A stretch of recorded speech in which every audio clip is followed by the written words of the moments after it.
Welcome to the Recruitment Mentors podcast. My name is Hisham Azuz, and this is another edition of our graduate entry-level focused podcast series where we're sitting down with recruiters who may have recently graduated or are early on in their recruitment career to sort of uncover, one, how they're thriving in their first couple of years, what challenges they're working through, and most importantly, to find out what advice they can give all of you listening who may be also early on in your recruitment career or at least considering a career in recruitment.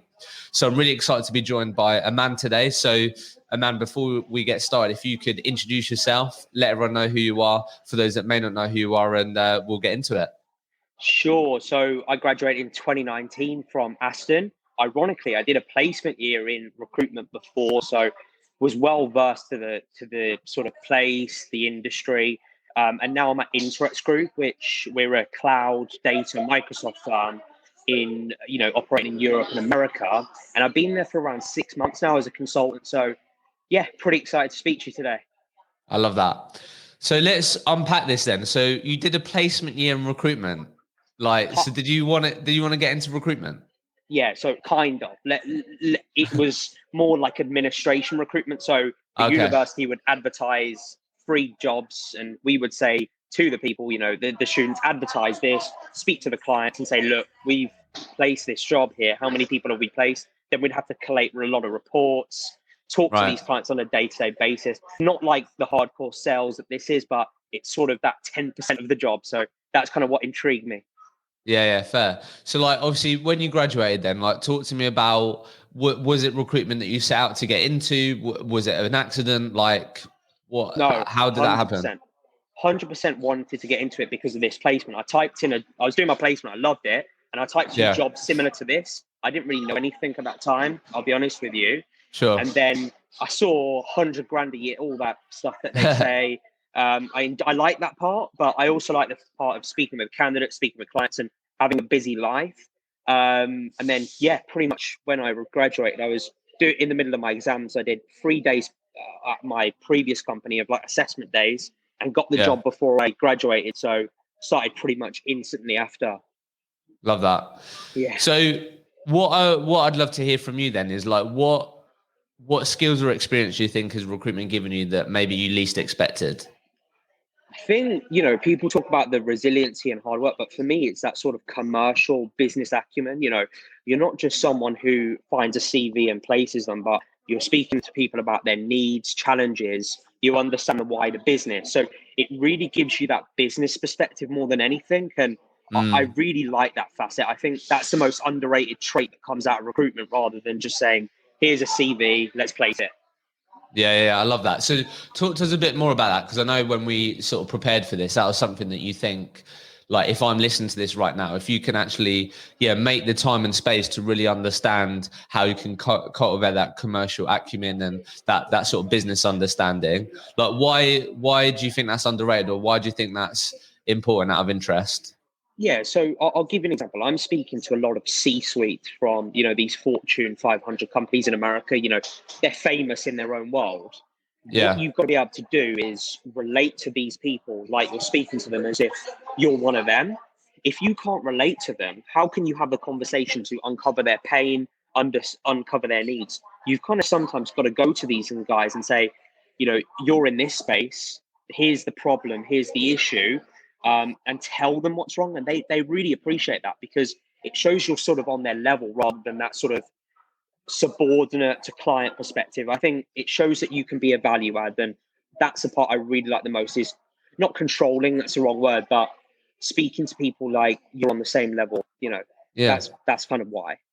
And how can people go about cultivating that early on then? Is that something that you've really tried to learn in your own time, or how have you got better at, I guess, working on that commercial muscle? Because clearly there would have been a bit of learning there. Oh, 100%. No, great question. I think where you learn that is the reading outside, the books, the looking at the news. For example, during coronavirus, we made a tactic, and I made a tactic to only go at companies that would be busy during this time, the logistics, the pharma, rather than going for companies that maybe have probably, how do I put it? Had a difficult time.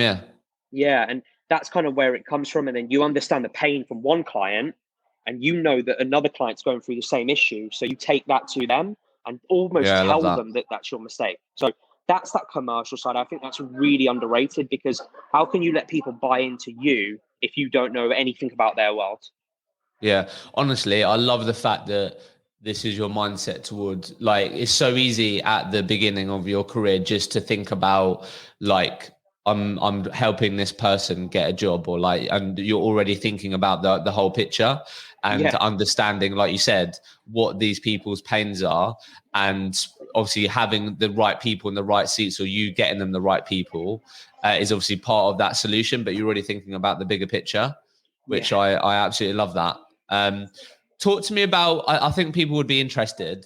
A lot of people early on can sometimes obviously be quite fearful of speaking to people that maybe older than them, more experienced than them, bit of imposter syndrome, like, oh, who am I to, like, it seems like you're really quite confident in talking to these people, right? And I think some people in your shoes may feel like, oh, wow, I'm speaking to these C-suite level people, like, and I'm obviously only graduated in 2019. I haven't got anywhere near as much experience as them. Like, how have you dealt with that out of interest? Has that been an issue?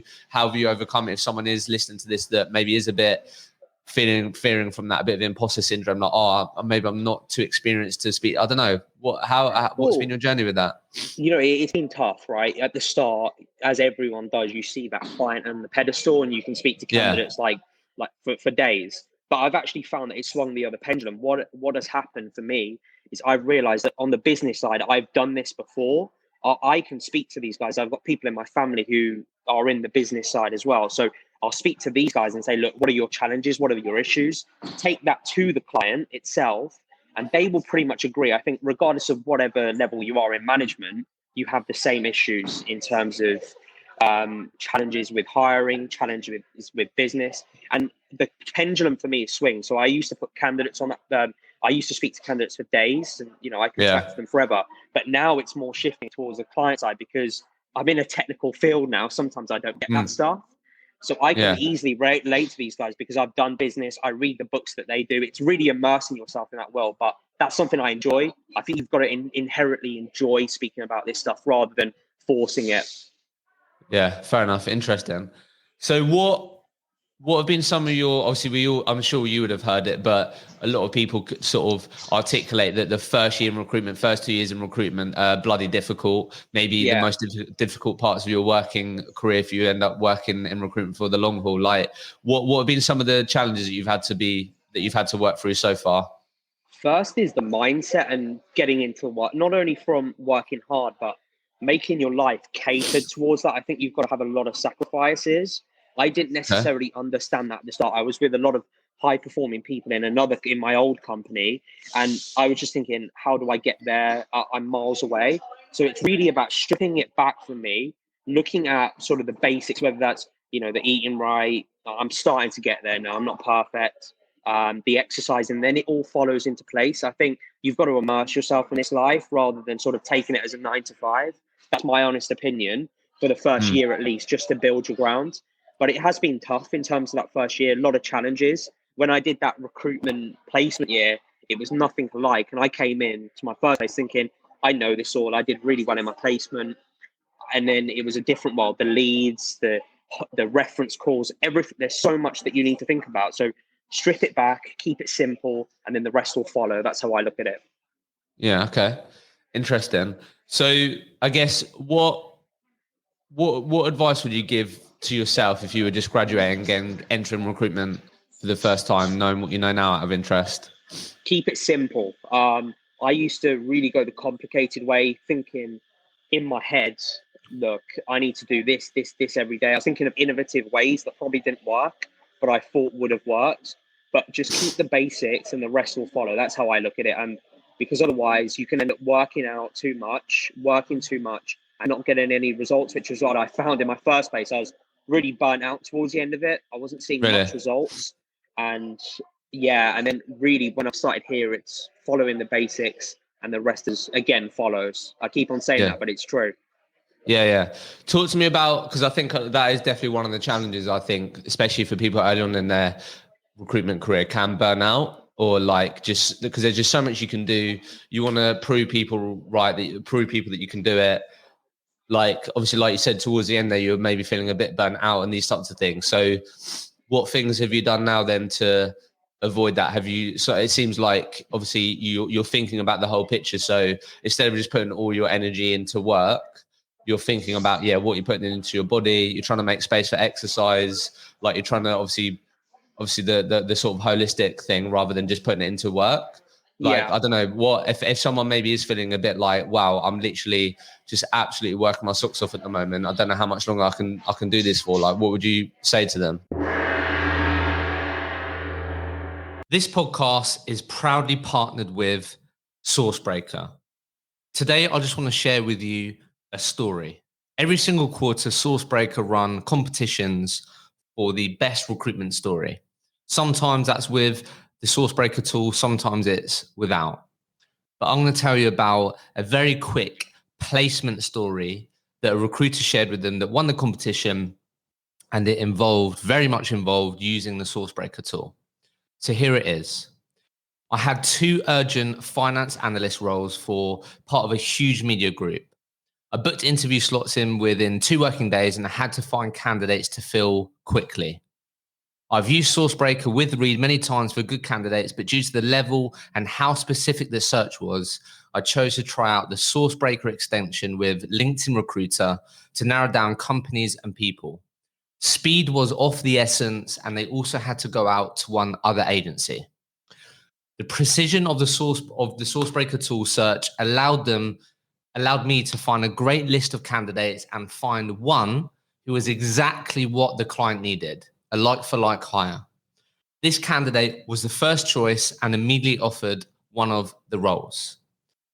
Having gone from sourcing stage to offer in less than 4 working days, and the cherry on the top is that my competitor agency got in touch with the exact same candidate about the role just as she received the offer. They were too late to the party. What a great feeling. The fee was £7,560, and the magic of the Sourcebreaker tool allowed them to even stretch that initial budget an extra £2,000, equaling me even more money. This is definitely testament to the accuracy of Sourcebreaker candidate searches. Speed definitely won me the placement. Happy client, happy candidate, happy consultant. If you want to be able to share stories like that, check the link in the show notes. Because you listen to this podcast, you get exclusive savings on this tool that will save you time. It will make you money. Go and check it out. I'd say, look, strip it back a bit. You've got your work day. Focus on work then completely 100%. Do the basics in that particular time, i.e. the calls, the admin, the LinkedIn piece, for example, like yourself, you promote. Do all that within your work day. And then the rest of the day, focus on other areas that will tailor to the work. So again, I'm not perfect at this, I'll be honest with you, but the exercising, the eating healthy, that all feeds into your work. It sort of prepares your mind. But really don't spend 100%, like you said, in work. Focus on other areas and the rest will follow. But really do immerse yourself into that work as well. You've got to. Yeah. So, okay, cool. Interesting. So what advice, so like, if I'm listening to this right now and I'm like, I might have just graduated, I might come across some jobs about recruitment, might have piqued my interest. Like, what advice would you give me if I was just starting out? What, into an interview or recruitment itself? Well, I'll definitely get your thoughts on like the interview tips, but I guess like if I'm someone, so let me reframe that. So like if I'm someone that has landed a recruitment job and I start tomorrow, like what would you say to me if me and you were down the pub and I was like, mate, I'm about to start recruitment like you did, like no more, no, yeah. What would you say to me? Yeah, don't chat shit a lot of the time, I think, is one. People Yeah. people go in, they think that their next month is going to be the biggest month. They think that they're going to do XYZ. Just focus on your work. Learn every day, even outside of work, learn, whether that's not recruitment, but the business side that I mentioned, the mindset. Think about all of these things, because eventually they all add up into a bubble, and that sort of compound effect comes, and then it all, when you least expect it, it's like a bus coming 3 times and you only get, when you've been waiting for ages, it will all follow into place. But really focus on your craft first, focus on the basics, whether that's the candidate stuff, getting candidate information out of candidates, build up your client spread, and then eventually from there, it will all follow. I promise that. It's happened for me. Yeah. Okay. Talk to me about, because I remember seeing your videos and stuff on LinkedIn. What about, obviously there'll be a lot of people graduating. There'll be a lot of people obviously on the job market trying to enter work for this for the first time. Obviously it's super competitive. So what advice would you give to people to stand out amongst their peers and amongst other graduates that might be trying to get into the recruitment industry and be applying for the same jobs? Yeah, this is my I think this is my forte here. Like I said, I used to do the LinkedIn videos. It doesn't quite fit in with the brand I'm in now in tech. But really what the focus is right now, I'd say in terms of interviews and standing out, all you need to do, I think people neglect this, but research the company that you're interviewing like crazy. If you want to go into a company and you really like it, all I say is look at 3 different facts about the company that you would have to dig deep in on the internet.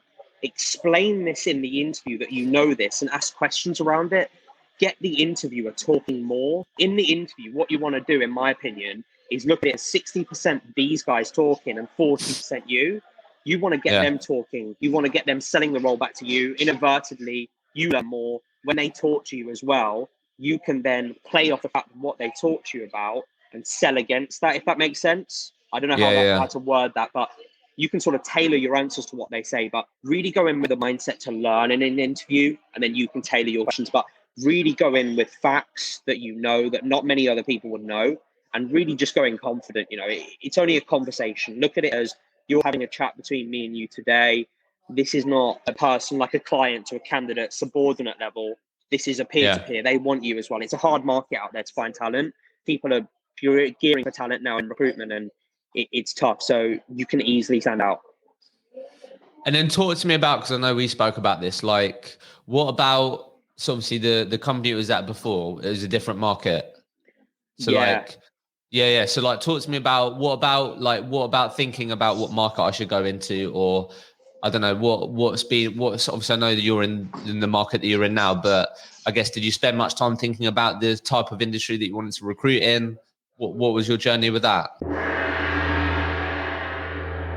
This podcast is proudly partnered with Vincere, who are more than just a recruitment CRM. They're the ultimate recruitment operating system for your front, middle, and back office. Today, I want to tell you about one of the brand new exciting features that came out in Vincere's latest release. It's their new faceted search. What the hell does that mean? Well, firstly, no other recruitment CRM has this operational functionality in the market. So basically, faceted search is a technique that augments the traditional search with a faceted navigation system. So all of you will be able to narrow down search results by applying multiple filters, helping you filter and refine your candidates to get specific matches. Searches are going to be a lot more cleaner, easier, and faster. And you're going to be able to see all of the results with these searches, more in-depth searches in real time. You're on the phone to a client who says, I need this, this, and this. You can put in those filters and you can see in real time who's available, who's not available, what type of, the number of people that might be available, etc. So that's what I want to tell you about today. But as always, look, I can tell you all about this fantastic product, but who better to tell you about this amazing all-in-one operating system for your recruitment business than Vincere's actual customers. So here's another very happy customer who's going to tell you why they love Vincere. So my favorite weapon on Vinny is without doubt the ability as an owner of a business and a manager for a very quick snapshot of the business to see how many interviews, what first interviews, what second interviews, and what offers you've got as a business at any one time, and actually which are pending action on that. So it's a really, really helpful tool to click in, discuss with your consultants, with the team, where they're at with those particular interviews and offers, and try and push things forward. How did I feel before Vincera? I was a Bullhorn client, and I felt like a number and someone that paid invoice at the end of the month. So essentially, their customer service is literally second to none, and you are listened to, you are treated with respect and care, and we simply didn't get that with Bullhorn previously. So massive advocate and fantastic customer service. First sort of when I joined, I was looking at professional services. I didn't want to do any sort of warehousing, construction, that kind of stuff. That just wasn't myself. Like you knew that. Yeah. So I did finance. I looked at the Robert Half company. It's huge, right? Everyone knows that. Yeah. That core ladder. It wasn't quite for me in the end. I just feel like it's very bureaucratic. The commission's not very good. There's not much say. But the finance market itself good. But then what I saw was obviously the tech market itself. There's so many different areas of tech that you can sort of double down in one area, one niche, and there's so much more money to be made because we're only at the start of it. So I chose that, one, for the money aspect, but two, because the guys in these fields, they have a lot of power in terms of the business. So speak to these guys and you can unlock doors like no tomorrow, because you look at one vertical of tech, they could be hiring 200 people, but overall, they could be hiring thousands. So it's the money aspect, but also that business to relationship aspect. Well, if I would say, if you're going into recruitment and you want to have that sort of relationship with a client, look at the professional services. Don't look at the constructions, the warehousing, unless you have the passion for that. But if you want to make serious money, look at the professional services, 100%.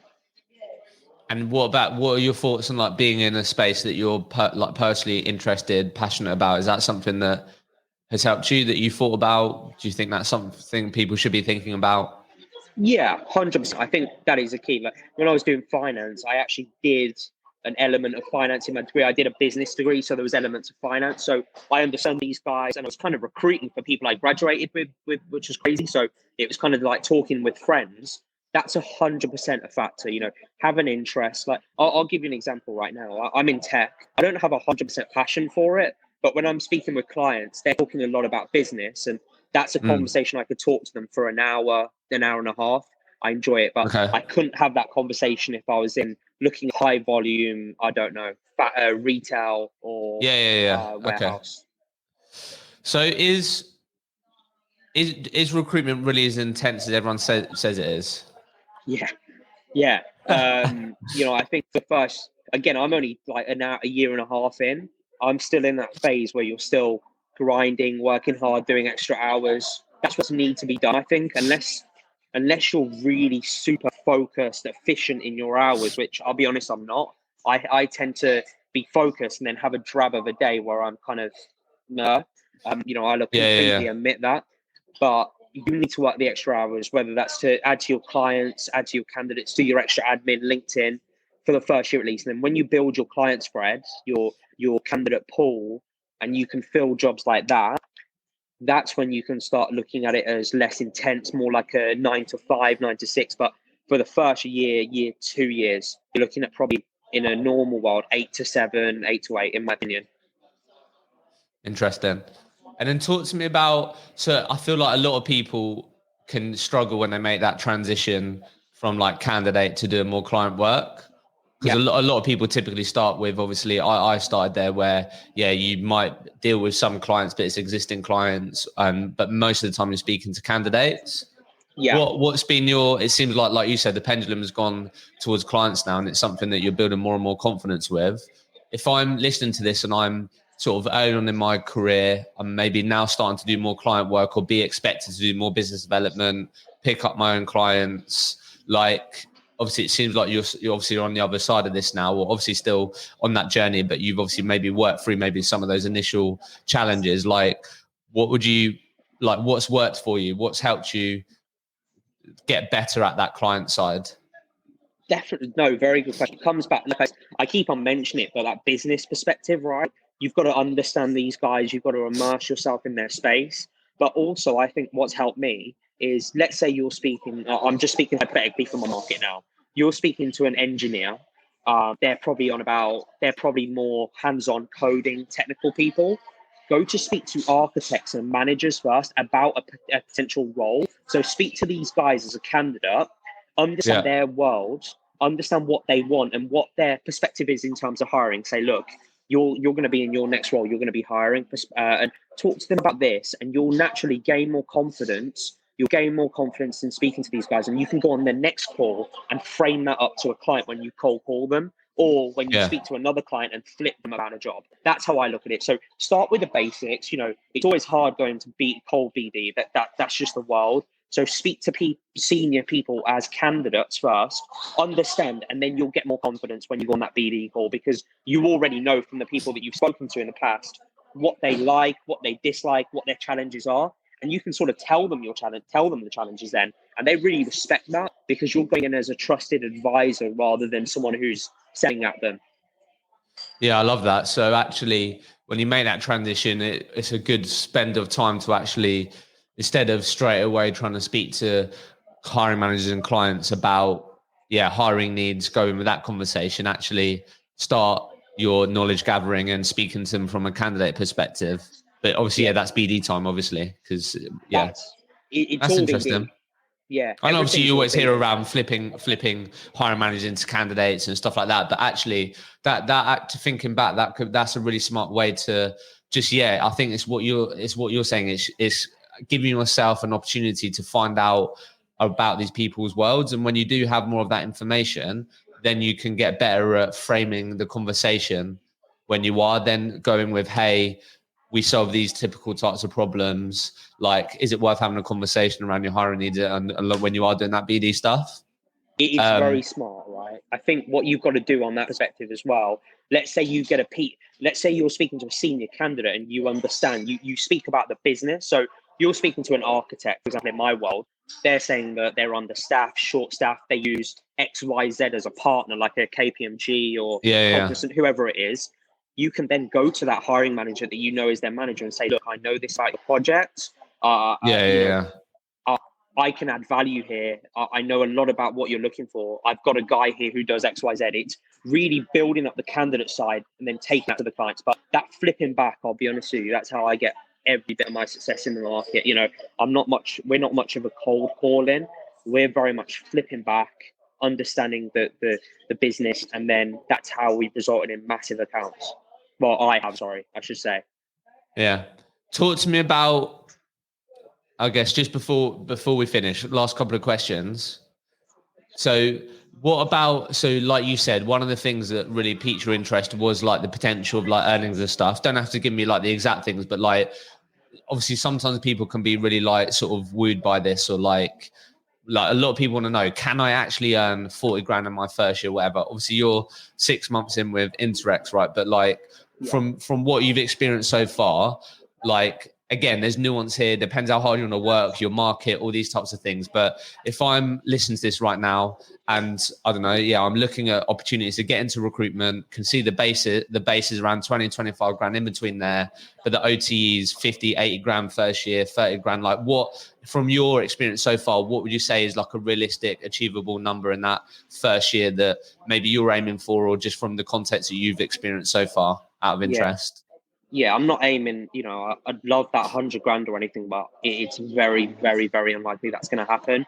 You've got to look at that as year 2 and year 3. The first year is about building. I wouldn't even think about the money in the first year. I'm still not thinking. I love that. I'm not thinking about that right now. Build all your information, and then in the second year, let it explode. Build up your candidate spread, and then just follow the process. The money will come. But just focus on doing the outcome first. It's a patient game, especially in my world. The USA, it takes a lot longer to build up, but the fees are so bigger. So look at it now as focus, and in a year you'll be reaping the benefits. It's not all about the money. It's about if you enjoy your work as well, and that's exactly what I do. I'm not in this for the money. I love it. I love what I do. Yeah, no, I love that. Fair enough. But realistically, what are we saying then? 35 grand, 40 grand? Like, what would you say to your mates? Like, I reckon if you work really hard, give it a crack, this is maybe what you might be able to earn, like, realistically, in your opinion. Yeah, well, for me, you're probably looking at about 40, 45, and then the next year you can go on. But again, it depends on the market, right? I'm doing USA. Fair. Yeah, USA Cloud, for example, big fees, but if you're in the UK, lower fees, but you can probably get in quicker. It really depends, but 40 grand, I'd say. Yeah, I'd say, I just wanted to get your thoughts on that. So thank you. So look, last two questions. Firstly, then, I know I've sort of asked you this in a few different ways, but just to make this really practical, like top tips for success in the first 6-12 months of recruitment, what are they from you? Good. Immerse. I've said it a few times, right? But you immerse yourself in the environment. Don't think about the money. Just think about sort of doing well, hitting your KPIs initially, because the rest of it sort of is like a bubble. It will follow on. Don't think like me. I'll be honest. I was in my first company thinking, crap, where's the money? Where's the money? It's not about that. It's about building up, focusing on the process, and keeping, how do I put it? Just keeping humble as well. I think that's the main thing. Just always willing to learn. Because love that. The thing is, when you're first in recruitment, you're not going to earn a lot of money. Let's be honest, it's very unlikely. So show your managers, show your bosses that you've got that extra layer, that commitment that you will in a year, because it is all a money game for bosses, right? Yeah. And then final question, why, obviously you always hear recruitment starts as a career as an accident. Like, why do you think people should actually be considering recruitment as a career choice rather than an accident from your point of view? You're unlocking other business needs, right? You're not just putting people in a role that if you're looking at it as a game, that's the wrong game to be in. You've got to look at it as you're helping a business, you're actually providing value, and therefore relationships build, therefore you get more business, more money. It's a full cycle. I don't look at this as like a 1-year job like other people have. I look at this as a potential career, and the stuff that you can do in recruitment's crazy, not only in money, but building your own business, which should be everyone's goal. And then from there, the success just follows. But it is a career. It's not just a 1-year gig like a lot of graduates come in to do. Yeah, I love that. And man, thank you so much. Really appreciate you coming and getting involved with this. I just feel like you're, just really committed to your career. I can sense just more and more confidence is building the way you're talking about things. So excited to see where you are in another year, 2 years time on your recruitment journey. But thank you so much for coming on and getting involved. And I'm sure if anyone does have any questions or want to pick your brain or anything, that you'd be happy to help and connect with your LinkedIn. Definitely. Please do. Yeah. Yeah. Thank you so much. Thank you. On making it to the very end of the episode. I hope you enjoyed it. I've done my very best to try and level up this podcast that will hopefully mean that you can take even more learnings from these conversations and apply it to your own recruitment career. Like always, if there are any particular topics that you would love me to cover with future guests, then please get in touch with me. The best place to reach me is on LinkedIn. Send me a message. What would you love me to cover with future guests? And if you have enjoyed the podcast, then it would be amazing if you could leave an honest review in your favorite podcast streaming platform. That will simply mean that we're able to reach more people with this podcast. I hope you enjoyed it. And don't forget to subscribe completely free on your favorite podcast streaming platforms. And we'll be back next week with a new episode of the Recruitment Mentors Podcast.